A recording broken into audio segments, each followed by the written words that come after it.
Jim Rutherford speaks out on the JT Miller situation with a statement aimed directly at the media, as well as addresses the ongoing trade rumors and their validity. And a recent AHL reassignment may not be as deep as it seems as we analyze the potential reasons as to why this is happening. We're going to be breaking down all of that in this episode of Canucks Digest. So first, make sure to hit that subscribe button and click the bell icon so you don't miss any of the Canucks updates as we head into a long homestand. But before we get into our topics today, I'm going to let Mark take it away from here with a special offer from Rentals. This video is brought to you by Rentals.ca, who is a huge supporter of Team Canada. While they've been supporting our national team defend their home ice in international competition, they've also been helping thousands of Canadians find their home rink all across the country. Whether in cities like Abbotsford, Vancouver, Halifax, or St. John's, from coast to coast, Rentals.ca has a ton of options to find the perfect place and price for you. The website is super clean and easy to use, and you can pinpoint exactly on the map where you want to move, finding all options in your area. Find your home rink with Rentals.ca and check out their website in the pinned comment or in the description below. Once again, shout out to Rentals.ca for not only being a huge supporter of Team Canada, of this channel, but also you guys helping you find your next home. Check out Rentals.ca, and like I said, it will be all in the pinned comment or description below. Thanks for that, Mark. And with that, let's hop into the first topic of the day, which is Rutherford speaks out on the Miller situation. So, in his press conference today, Jim Rutherford just kept it simple when asked about the JT Miller speculation, saying, "Don't start making stuff up on someone in his situation. That's disrespectful. People that do this for fun or for a living just go back to making up trade rumors." This is obviously speaking on the millions of theories that people are coming up with as to why JT Miller has taken an indefinite leave away from the team. I know in our recent video we did cover that Hockey USA fully expects him to be back for the Four Nations tournament in February. So that kind of gives us an idea on when we could see Miller back. But the Canucks did not give any further comment as to his status or what was going on. They just wanted to address what was happening in the media, saying, "Hey, cut it out, leave it be. It's going to happen when it happens. Just let things take its course and stop making stuff up in the media."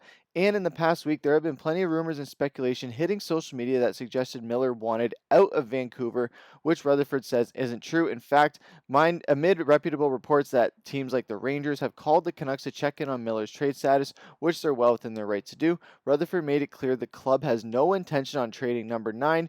And with an exact quote, as you can see here, "No, we are not trading him. We stand by him flatly." So right here, very plain and simple, they have no intention of getting rid of JT Miller. They want to keep him around for as long as they can. They recognize his value, not only for what he brings to the team from a leadership standpoint, from on the ice standpoint, but also off the ice, what he embodies as a competitor. We gave him his flowers in our last video, saying how much he means to this team, what he has meant to this team ever since he got there, and why he is one of the main pillars of this team, along with Quinn Hughes, Elias Pettersson, and Brock Boeser. Jake DeBrusk has become that fourth pillar in the interim with Miller stepping away.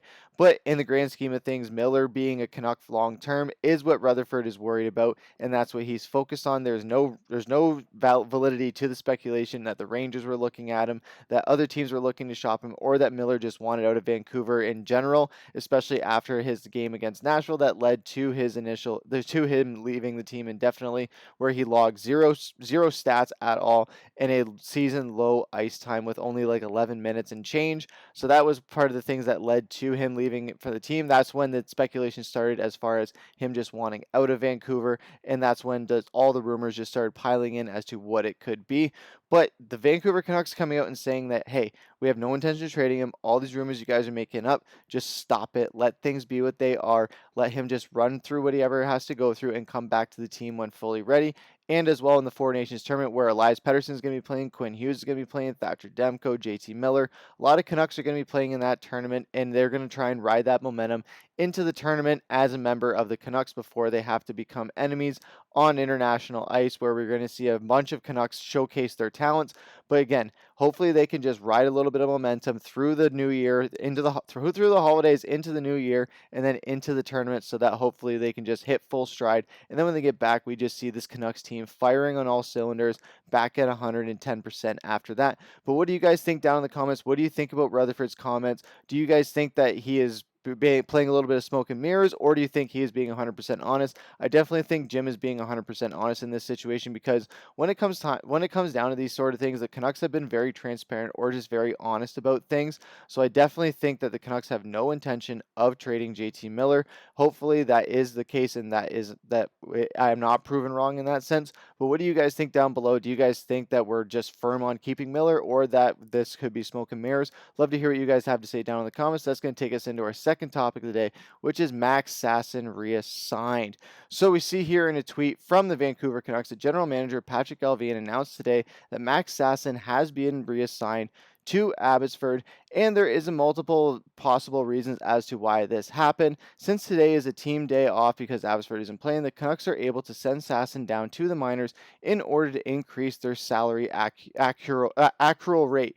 Fans will remember earlier in the year when the Canucks would reassign Archie Bains and Aatu Ratu to Abbotsford on nearly every day off, only to recall them to the NHL the next day. This is all done with an eye on accruing cap space so that the Canucks can be more flexible at the trade deadline.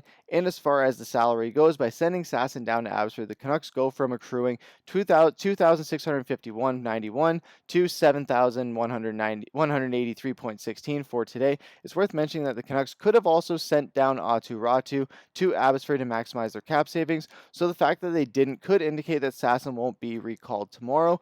But we should see what happens, and it remains to be seen if that is exactly what's happening here, as the Canucks could choose to call up Sasson or a different player from Abbotsford, or could be gearing up to clear a roster spot for JT Miller, who has been on a leave of absence since November 18th and missed the Canucks' most recent road trip, like we just covered. There's no indication that Miller will be back for this homestand, as the team is quite clearly giving Miller as much time as he needs, and since we've seen them do this before, this move could be more cap gymnastics than anything else.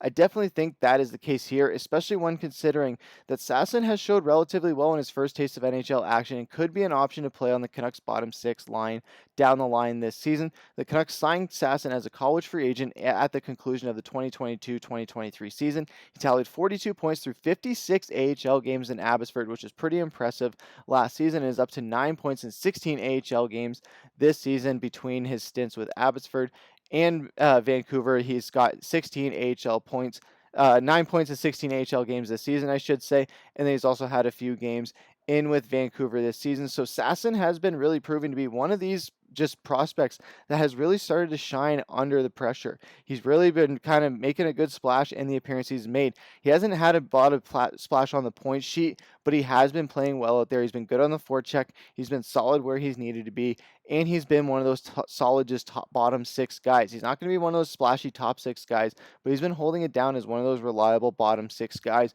So hopefully he does find himself on this Canucks roster more often than not as one of those AHL guys that just continues to show up. We saw Archie Bains, Aatu Ratu, Jonathan Lekkerimäki. All these guys are getting their cracks at the bat. So Max Sasson just went through his stretch of getting a crack at the back, just like Archie Bains did, like Lekkerimäki did. So who's going to be the next prospect that you guys think is going to be the one that we see jump into this NHL lineup for a few games here and there before getting sent down, before another guy jumps up? Love to hear what you guys have to say. I know DPD is someone who is making a splash down in Abbotsford right now, so it would be interesting to see if he eventually gets a call up. I know that this defensive core is struggling a little bit. We saw Susie get it going a little bit last game in that line, producing very well.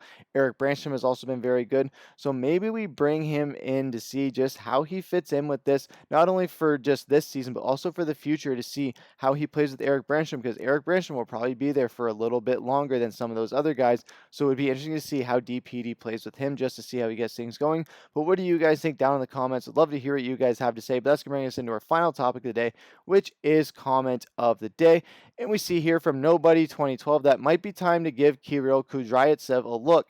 And I definitely agree with this. He was somebody who played pretty well in the preseason and made a little bit of a splash, and people thought maybe we're going to see him potentially start the season on this Vancouver Canucks roster. That wasn't the case. However, I think he is somebody who is definitely worth looking at and worth potentially plugging into this lineup. Maybe he's someone along with DPD that you give a chance to, where, hey, maybe we see how he performs on a 6 to 9 game stretch and see if he can perform under that pressure well, or if we have to send him back down to Abbotsford, or just give him those 9 games, send him back down regardless, just to see if that motivates him a little bit. You bring him back up for a few more games after that, and maybe he catches a bit more momentum and has a bit more of a better showing.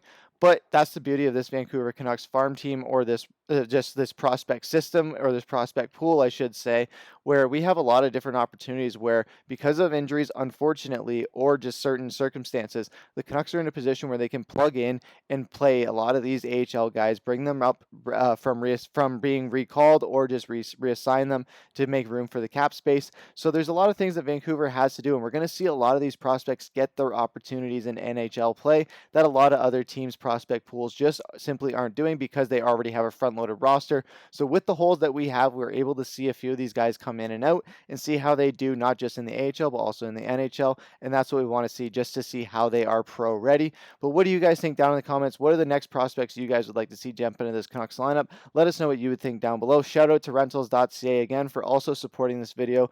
Love seeing that their support and seeing that you guys get the best deal possible. But that's going to do it for this episode of Canucks Digest. I've been your host, Griffin. Take